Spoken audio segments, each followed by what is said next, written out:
Welcome to the How Dentists Get Paid podcast. I'm your host, Racheal Grant, and I have spent my entire adult life in the dental field. I'm excited to be interviewing dental industry leaders and innovators to learn their best tips and practices for success in the dental field. So whether you're a new dentist fresh out of dental school or a veteran provider with roadblocks ahead of you, this podcast is for you. So let's jump right in with our guest speaker and explore how dentists get paid. I'm really excited to introduce our expert periodontist today, Dr. Thomas Kang, who is the owner of Puget Sound Periodontics and Implant Dentistry. He is also a 3-location practice owner that's located in the greater Seattle area. He is a graduate of the Dugoni School of Dentistry at UOP and completed his specialty certificate in periodontics at the University of Pittsburgh. The list just keeps going. He is also a certificate holder in the Executive Development Program from the Foster School of Business at the University of Washington. Dr. Kang is also the CEO of Vital Management, a company that works with specialist dentists to install processes, systems, and offers other leadership training for multidisciplinary success in specialty practices. Welcome, Doctor. Thank you so much for joining us today. Hi, Racheal. Thank you for that nice introduction. You're right. That is quite a mouthful, and I appreciate you getting through that. Thank you, Sis, for having me on. Absolutely. Well, we are very honored to have you. And I mean, what kind of acclimates, the best of the best to learn from. You have gone through a great journey in a short amount of time, it seems like. And I want to kind of just transition in asking, how do you, or why do you think rather, that a person that started in 2006 without really that direct contact to the community has allowed you to grow to where you're at today with that list of great things that you've accomplished? Yeah. Well, thanks, Racheal. Yeah. My practice journey started in 2006. That was the year that I finished my program at the University of Pittsburgh. And I was just really naive enough to think that it would be an okay idea to open a scratch practice in kind of my hometown of Seattle. And we did that. And I found out pretty quickly that it's challenging to open a startup practice. And you have to kind of define your value and the service set that you can provide to people in ways that might be different from what they're used to getting. And so certainly for me, that was the value is the word I like to use. I tried to become a great connector of people. I tried to make sure that I engaged with our referral base in a very personal way that didn't have anything to do with dentistry. And if they gave me an opportunity to care for one of their patients, to really show them it made the most sense to continue to do so. And when you have, the one advantage you have of a startup is you get to embed the culture in your team fairly early on. And so as a result, if you have the stability that we've had in terms of the tenure of the individuals that work with you, that culture embedding grows as your office grows from a 2-person team to a 10-person team to now almost a 30-person team with 5 doctors and 3 locations. It's really been a great journey for us. So I would say that, really make sure that you young periodontists out there are doing everything you can to distinguish yourself in ways outside of the dentistry that you provide. Right. Well, and obviously too, with your other company where you specialize in those processes and systems, it sounds like just even what you had touched on and the integration of your team and how that can be able to successfully expand is a part of that system and that process. Would you agree on that? Yeah. So Vital is a new company for us. In tandem with my operations director, Claire Dickinson, who holds a master's degree in organizational management, and my certificate from the Foster School of Business. Both of us wanted to make sure that private practice dental owners who don't have the benefit of an HR department, like let's say a large DSO would, for instance, they don't have an executive level leadership team. Us as private practice owners need to be that CEO and leader for our teams. And it's not necessarily in our skill set. It's not something that we've been trained in. And so Claire and I are recognizing this need in the market. Often had people coming and asking for our mentorship informally. And so we decided that maybe formalizing that process would be good. we're a very big company. We have one client right now. So no, in all seriousness, we're a very new client. We're a very new company at this time. We're being very selective of the types of individuals that we want to work with.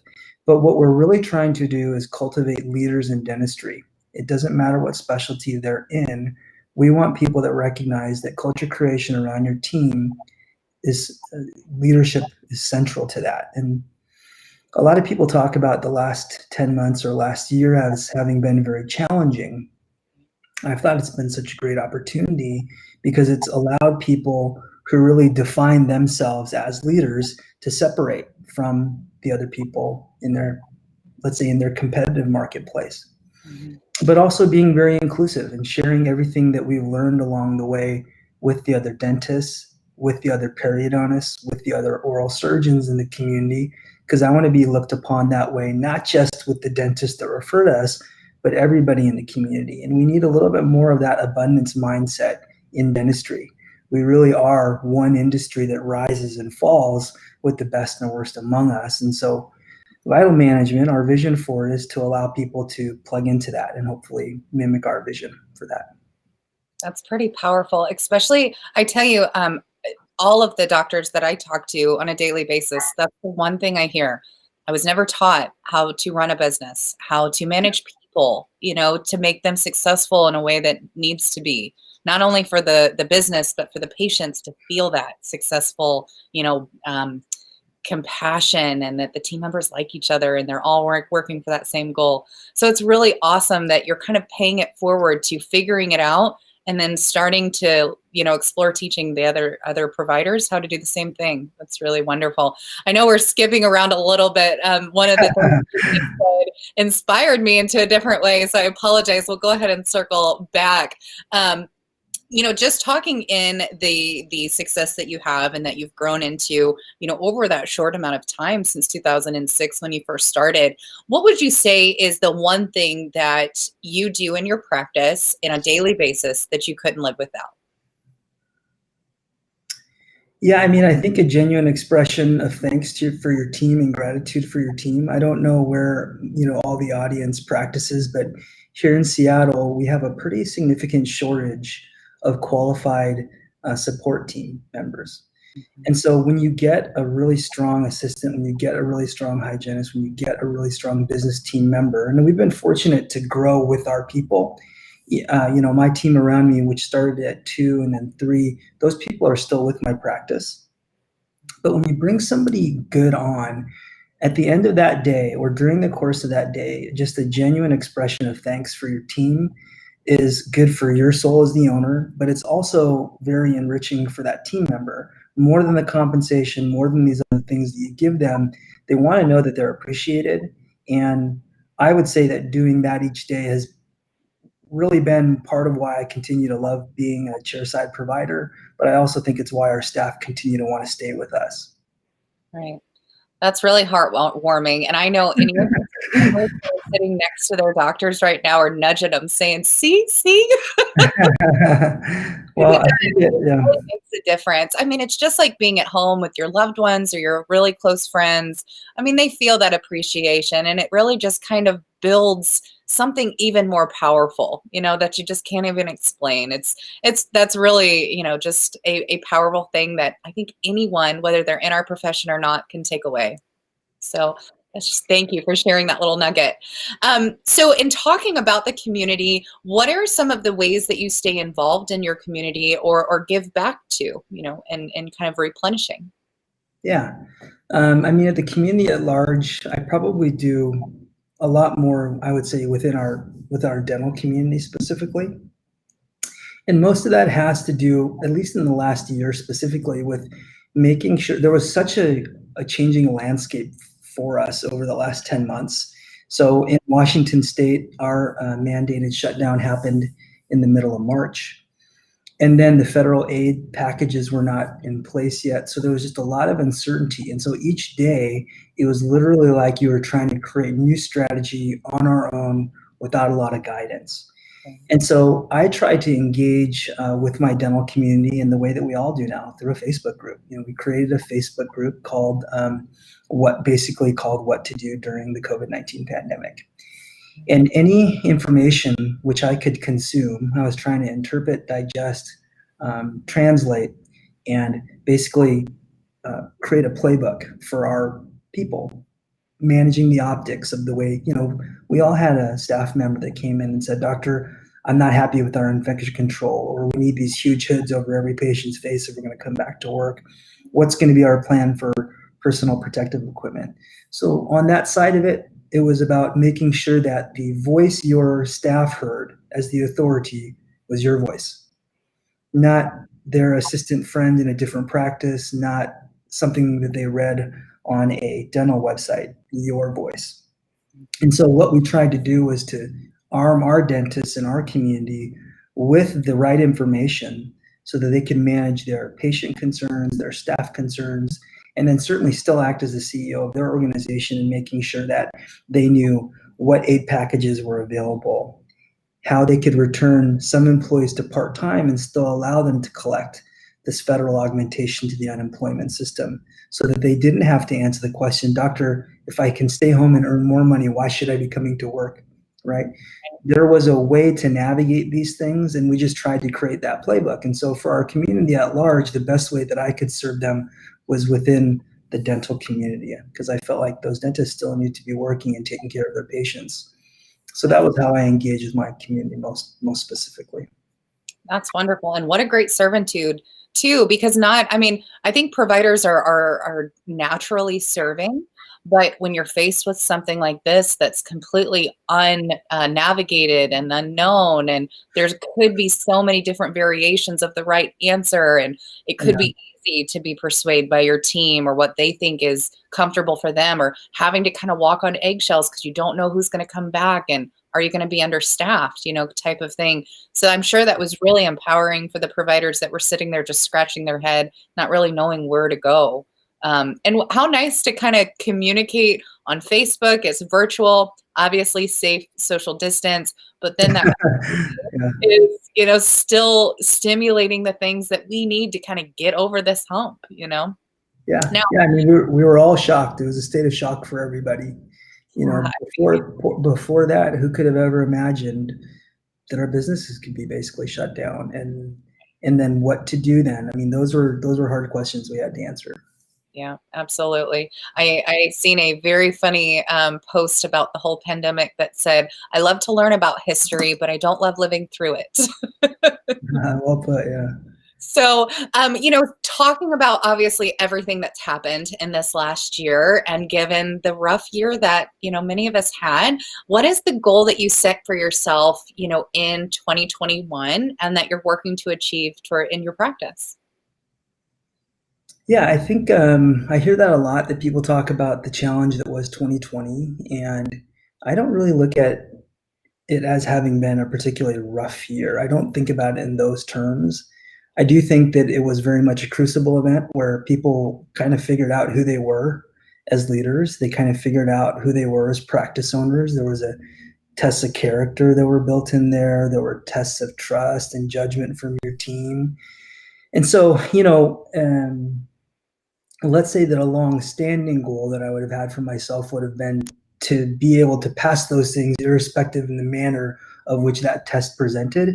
I feel really comfortable that the dentists in our community, that myself, that my operations team, we were able to pass those things.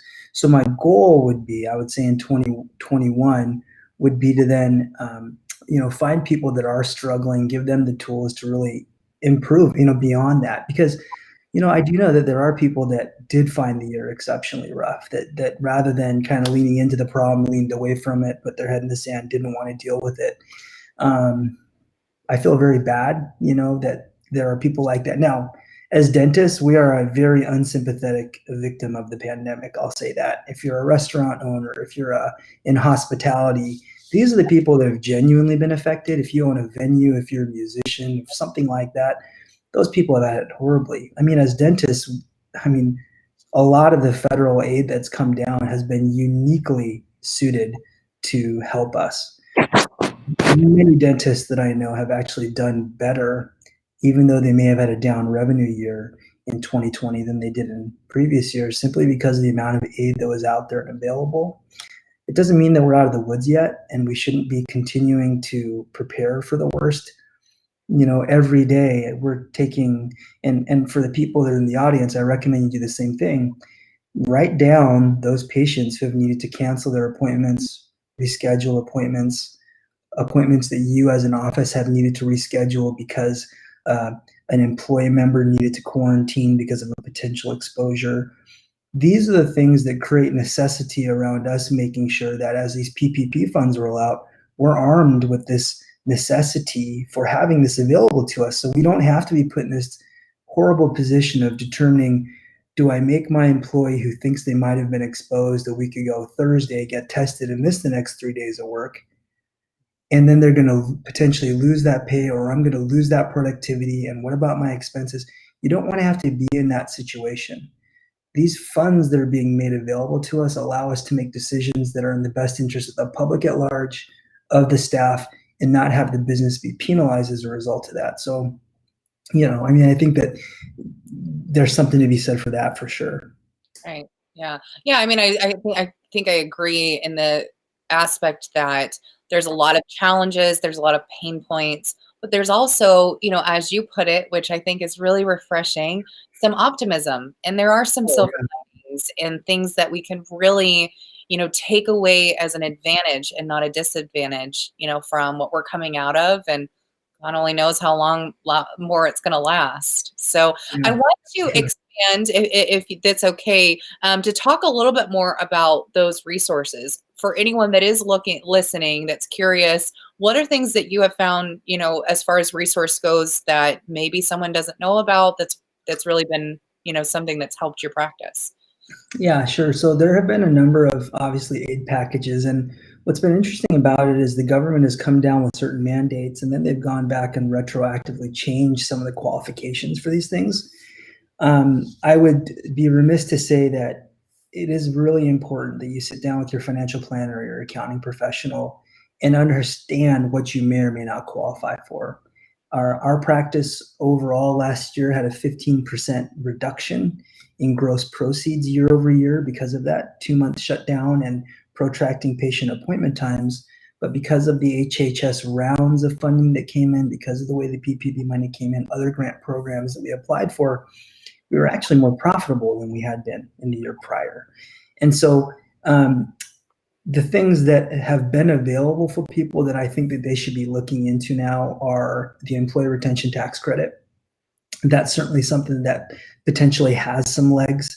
Obviously, the second round of PPP is being made available to community banks right now.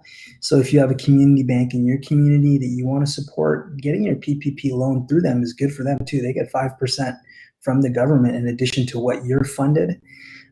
Starting the 19th of January, that PPP round 2 will be made available through your commercial bank. So if your bank has more than $1 billion in assets under management, they'll be considered a commercial bank. And so on the 19th of January, that will be available to you. The HHS rounds of funding, 1, 2, and 3 have come and gone. So those are behind us, but there's a new $1.9 trillion aid package on the table with the Biden administration they're just talking about. So I think that the things that are most in play right now are in Q1 2021, the employee retention tax credit, and then in addition to that, the second round of PPP. But your accounting professional, your financial planner should be having you plugged into these things. And I would say that don't disqualify yourself from participating in these things. Find out what the actual qualifications around these things are, and if you're eligible, you should apply. I mean, as a private practice owner, that money's better in your hands than it would be in the hands of a large dental service organization, in my opinion. And they have an entire suite of people that are working to collect those funds. So yeah, those are the things that I would be on the lookout for right now. I can just see everyone getting a pen and paper, writing it all down. Like, I need to look in this tomorrow. Because it's always better to go into it prepared. We didn't really have the opportunity to be prepared. even when we thought we were prepared, the government kind of changed it all up on us, right? Yeah. So I think that's great advice, for anyone that is looking to, just like, the success story that you had, without taking those tools of resources that were provided, could have made or break that past year of productivity. So Without question. yeah, that's a huge testament there that, just even doing the due diligence of research and seeing what's going to be best for your practice could be that make or break it. So that's really great advice. Now, transitioning back over, kind of talking about the dental shutdown, what would you say as a practice owner or even just as a person was the most significant or memorable learning moment with this dental shutdown? Yeah, I mean, I have a really strong feeling about this, and I don't remember the exact date. It was either the 16th, 17th, or 18th of March. We had, from our state governor, been told that we were going to have a really brief shutdown, and we were going to suspend services because we were trying to preserve personal protective equipment. Washington State was the first epicenter of the coronavirus pandemic here in the States. And Kirkland, which is where the first major outburst of this is only about 10 miles from my home. And so we thought, okay, we're all going to get a couple weeks off. I remember having a meeting with my team on that Tuesday, letting them know, guys, we're going to go home for the next 2 weeks. I'm going to make available to you, the entire staff of 27, 2 additional weeks of paid time off. It's going to be okay. And I had been saving to do a remodel at that time. My personal account was in a healthy state, and I felt like I could do that. Let's get through these 2 weeks. Let me get a little bit more credit in the kitty as far as the staff goes about me being a good employer. We'll be back to work in 2 weeks. Within 2 days, the governor then mandated a mandatory shutdown, which was going to then be until May 18th. So that was an additional 2 months. And I recognized very clearly at that point, this was a totally different ball game. And I was not going to be able to obviously float my team's expenses for the next 2+ months. And so that was a very, very memorable moment for me when I had to sit down and basically let our team know that, you guys, there's going to be some furloughs that are going to be coming up. We don't know what the aid packages are going to be like. We set up a communication, center, basically a platform through our intranet in our practice, and I let them know that daily I'd be updating them with the things that they should be looking into with regards to unemployment. And then when the federal unemployment became available, how they might be able to benefit from that, how they could use their paid time off. But what I really tried to do was, even though we were going to have these team members going on furlough, I tried to let them know that I was going to be there in that with them, and just stay engaged and just continuing to try to find what I could do to make sure they would be supported, because our teams are uniformly in a worse financial position than we are as the doctor owners. And so that was certainly the most memorable moment, was that Friday, and letting everybody know we don't know when we're going to be opening back up again. I don't know what the schedule is going to look like the next Monday. That became the time where we had to start to put together our safety protocols, because it wasn't out there. We had to invent a lot of that. And but in a way, that was also the best moment of the year, because it was from that we kind of leapfrogged into all this positivity and growth that occurred, only because we had to go through it. You know what I mean? And that's what made the year both memorable, hard, but also pretty amazing in many ways. Right, right. And it's crazy. I wonder if we were to ask that question to your team members. I'm sure that that would probably be a memorable moment. But I would almost imagine, just from my own perspective, and many that may be listening, that the memorable aspect from theirs is, my doctor cares about me, and this isn't just a layoff. He's actually investing the time on what I can do as a person, so that when the doors do open back up, I am just another, person of their dental family that's going to be welcome back into the doors. He's got a plan in place. And I think that just really kind of makes that practice even stronger, like what we had originally talked about, and that foundation that you've grown on. Now that you're back in and your team members are back, do you think that that would be an accurate statement to say that, that impact that you made just in that personal connection with your team member, really you've kind of seen that positively affect your practice as well? Yeah, I think that they knew that, but having gone through that particular challenge validated a lot of what they thought they already knew. Um, Look, I think that at the end of the day that I might go too far to the extreme of showing gratitude to our staff, but I would rather err on that side. Yeah. To anyone that's listening to this, I don't think that you have to go to the lengths that I do to make sure that your staff knows that they're appreciated. Um, it brings me some happiness to do it. So it's not just altruism and me wanting to look after them. I feel good about it as well. I do think that you're correct, though. I think that in many ways, a lot of the staff feel better about the place they work, maybe compared to friends or colleagues that they have in the industry that don't work for somebody that approached it in quite the same way. And they might feel a little bit more fortunate about where they're employed. I hope that's true. I believe that's true. And so, yeah, I think that you're onto something there. Yeah, I think it validated maybe what they thought they knew already. Yeah. I'll put it that way. Yeah. I think it's a powerful thing to do as a provider. Just as a previous team member, the more you build up your teams, the stronger provider you can be in serving patients. So I think Yeah. that's a great way to give back, and definitely something memorable on both points for sure. Yeah. So now, when we talk about giving advice, what kind of advice would you give general dentists? Talking about the specialty and kind of converting back over into our perio topic. Yeah, sure. What advice would you give general dentists, when cultivating that mutually beneficial relationship with periodontists that they're referring to or in their area? Yeah, first off, I would say that I really think that the personal relationship kind of trumps everything else. So, if you don't have depending on what you like to, let's say you're a person who likes to golf, or you like to ski, or you like to sit around and eat a piece of pizza, watch football, and have a beer. Yeah. Try to find somebody that you're going to have a commonality with. A lot of my best conversations with the dental colleagues that I have are with my best friends. They've really literally become my best friends, and we happen to be in the same profession where they provide one aspect of care and I provide another. I would say find somebody that you like in your community, and it doesn't matter if it's a person that's older and is going to mentor you in a way, or if it's somebody younger who's kind of a whippersnapper, but their energy is great, and there's something clinically that you can learn from them. The most important thing for me has been to work with people that I really enjoy being around. A pivot in my personal journey was to stop trying to be everything to everyone. When if I'd be out to lunch with somebody and I recognize this person had no interest in getting to know me, I stopped trying to become interesting to them. You know what I mean? It's like dating in a way, right? It's like find the people that really, you have great chemistry with, and then make sure that when they do entrust you with the care of their patient, you do a great job to validate that, because that can strengthen the relationship as well. On the general dentist side, gosh, there should be plenty of people reaching out to them wanting to cultivate that relationship. But if it's not, and you think that there's somebody that's good in the community, don't be afraid to pick up the phone and say, hey, I'd be interested in meeting you. I've had some of my best relationships develop in that way as well.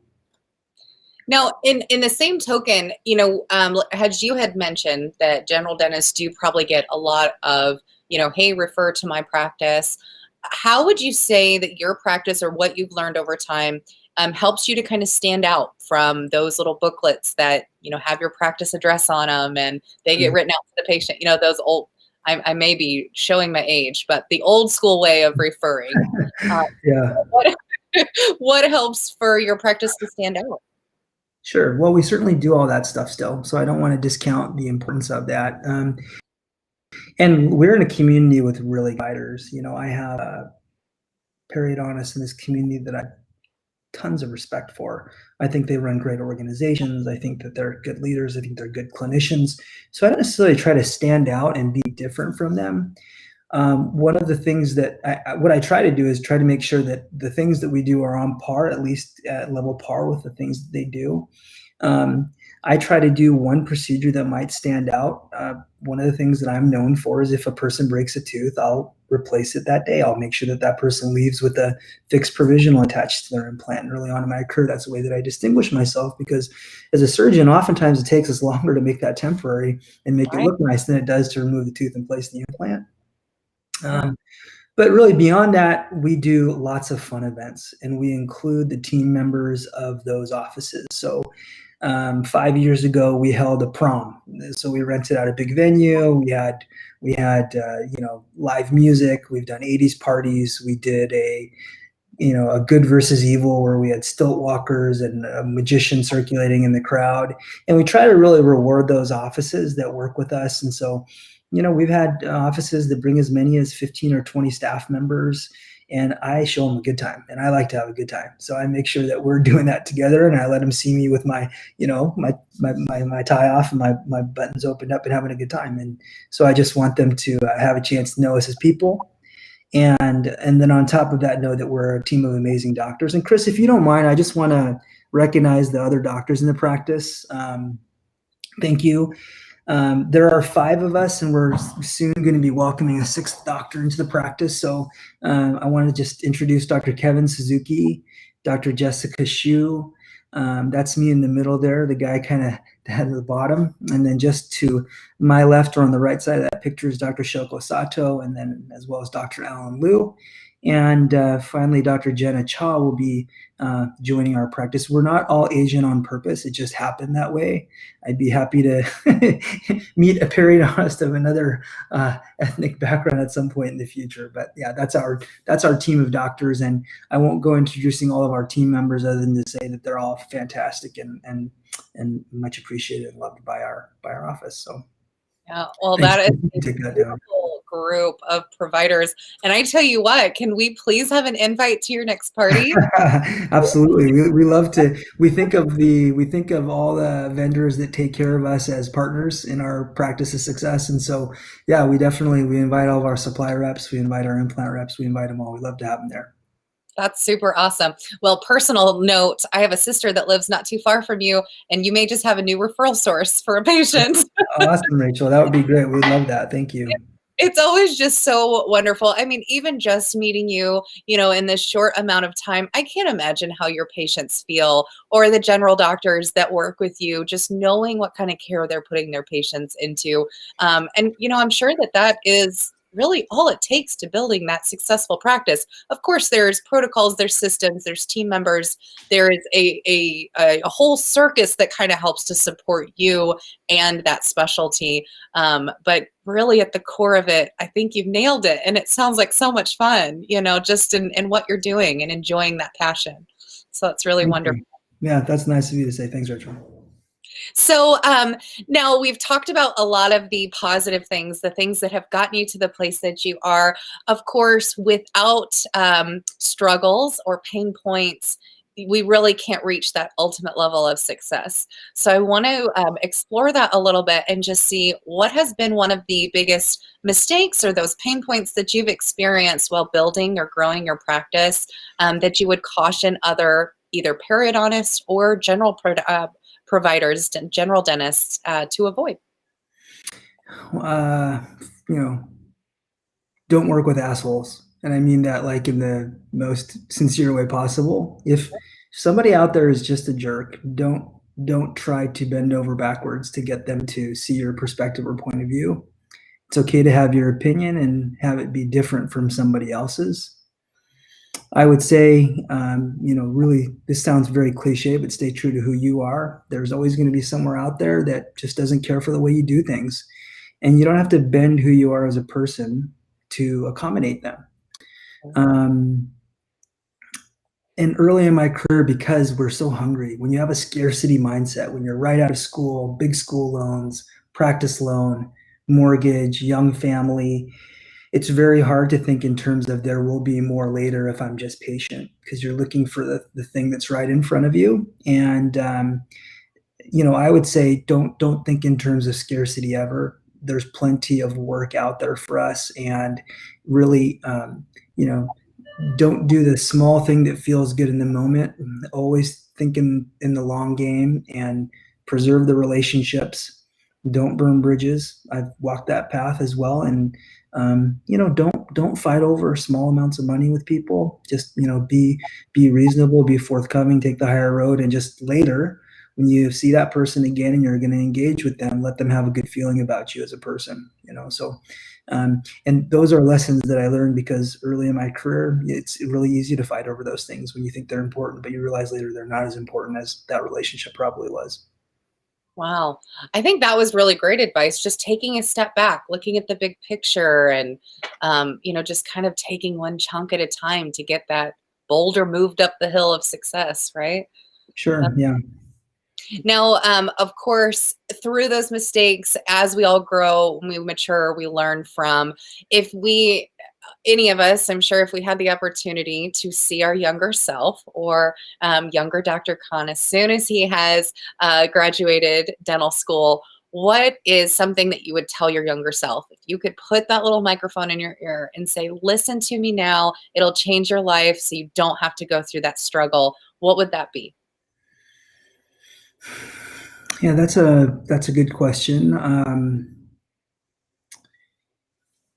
I think maybe just to enjoy it, even when the parts of it that seem really quite hard, I do back at them quite fondly. One of the really dark moments in my early career was I remember I would go to set up my implant surgery for the week on Sunday, and so I would and I say surgery for the week because we just weren't very busy when we first opened up. So my assistant had no idea how to care for the machinery and the kits. And so I would go in on Sunday morning, I would check the messages and then get ready to see my patient on Monday.